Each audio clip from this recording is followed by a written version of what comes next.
Ορίστε, αυτός είναι. Τι να γίνει εδώ πέρα στο παστέ σου. Μαργαρίτης αυτή τη στιγμή μαθαίνει ποιος είναι ο δρομέας. Μαργαρίτα τον έχεις ξαναδεί, να? Ποτέ. Μόνο με Μητσόπουλο αυτά. Ο Μητσόπουλος τη δίνει τους τόπους στους Αθηναϊκούς. Μαμόνια, εδώ βλέπετε. Την Ομόνια δεν την έχω ξαναδεί ποτέ. Σε έχουν εξαφρίσει ποτέ στην Ομόνια? Όχι, τα βλέπω φρυδάκια? εδώ κάποιους. Μπράβο, είναι έτοιμο. Αυτό. Ωραία. Την επόμενη φορά υπόσχομαι ένα ξάφρισμα δώρο. Εντάξει. Δεν το βλέπω άλλο. Να φωνάζω ότι έχεις δεσμίδες 50 ευρώ μέσα στην τσάντα. Έτσι. Να φωνάζω, κάνε έτσι μαλάκα, δεις θα σου κόψει το χέρι. Εδώ θα σου κόψει το χέρι. Όταν θα έρθεις Θράκης. Γιατί για να φέρω εγώ εδώ πράγματα δεν παίζει. Πάντως να ξέρετε ότι αν είχε φέρει πράγματα ο Μαργαρίτης εδώ πέρα, εγώ θα του πήγαινα στο καλύτερο μου στρατότοπο. Που είναι μόνο 5 ώρες από Αττική. Είναι το πιο κοντινό για να πιάσει ένα ψάρι. Δεν έχω σκοτώσει τη μάνα μου.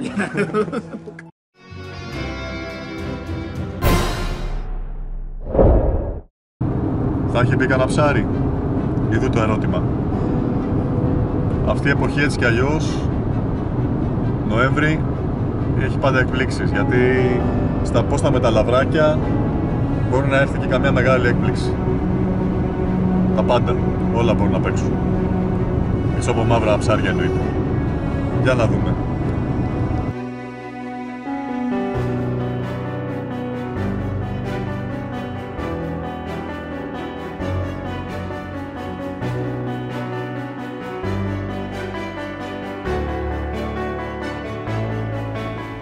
Τέλη φθινοπόρου λοιπόν και ξεκινάνε τα πρώτα ψαρέματα με στόχο τα λαβράκια.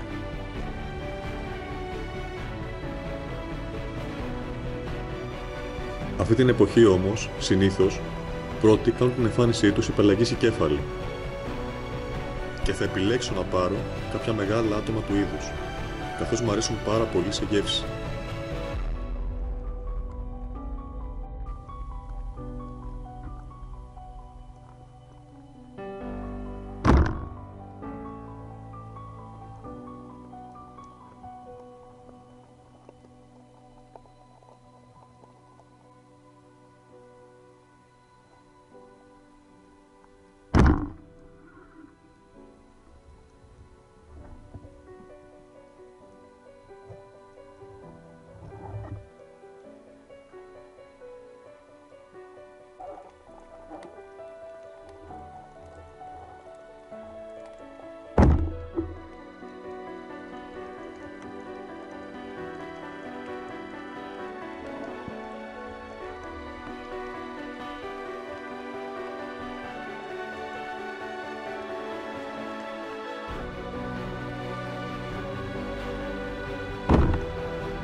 Παράλληλα, κι άλλοι λαβρακοκυνηγοί, όπως ο φίλος μου Θοδωρής, ψάχουνε για τον πολυπόθητο λύκο. Βέβαια, στα μέρη που ψαρεύει, η θολούρα κάνει τη γαλλική τριένα επιτακτική ανάγκη. Απολαύστε τον.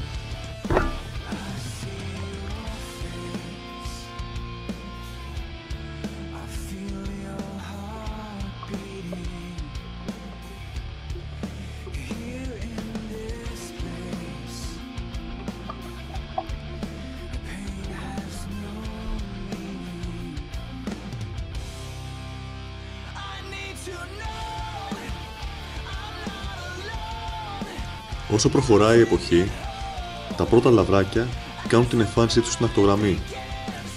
Εδώ, το κυνήγι των κεφάλων σταματάει και επικεντρώνομαι σε ένα και μόνο στόχο.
Βέβαια, μαζί έρχονται και μεγάλες τσιπούρες στην αυτογραμμή.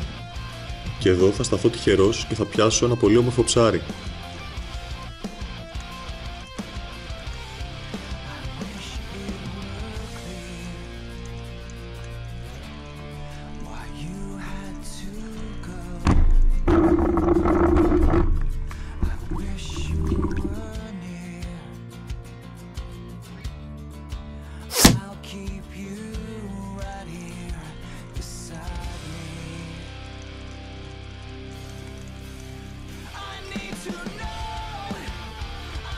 Τα ζεστά νερά που κρατάει ακόμα και ειδικά φέτος που έχει κάνει πολύ ψηλές θερμοκρασίες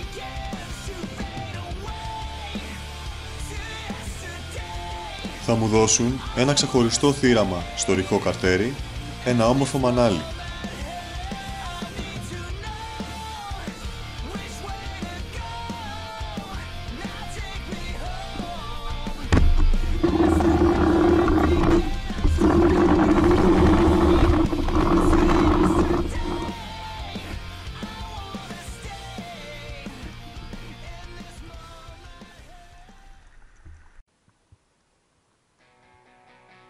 The truth begins to show. The dirty things in your mind that only come out at night. Yes, it's grace for me to know. Μετά από μια αστοχία σε ένα μικρότερο γοφάρι, ένα κοπάδι με μεγαλύτερα ψάρια θα με προσεγγίσει από δεξιά και η βολή θα γίνει σε ένα από τα μεγάλα. Ο γλυκός ήχος του μουλινέ θα ηχήσει και σε λίγο ένα υπέροχο ψάρι θα έρθει στην αγκαλιά μου.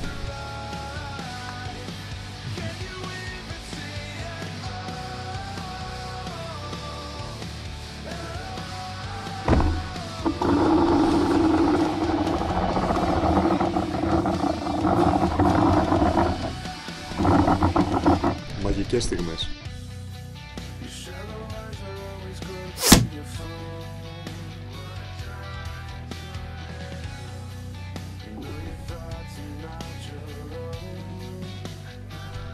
Η χαρά που νιώθεις όταν κρατάς ένα τόσο μοναδικό θύραμα στα χέρια σου, όσα χρόνια και να περάσουν, παραμένει αναλύωτη.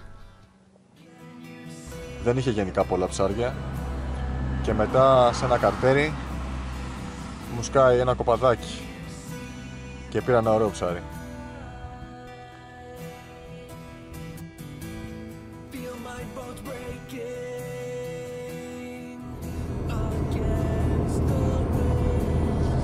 Πέντε η ώρα και σχεδόν έχει νυχτώσει.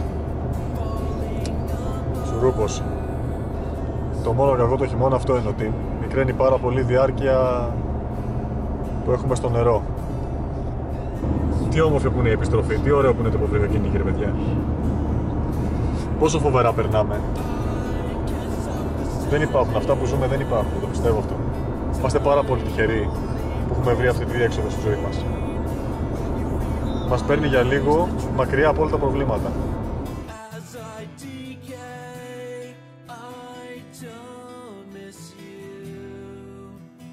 Don't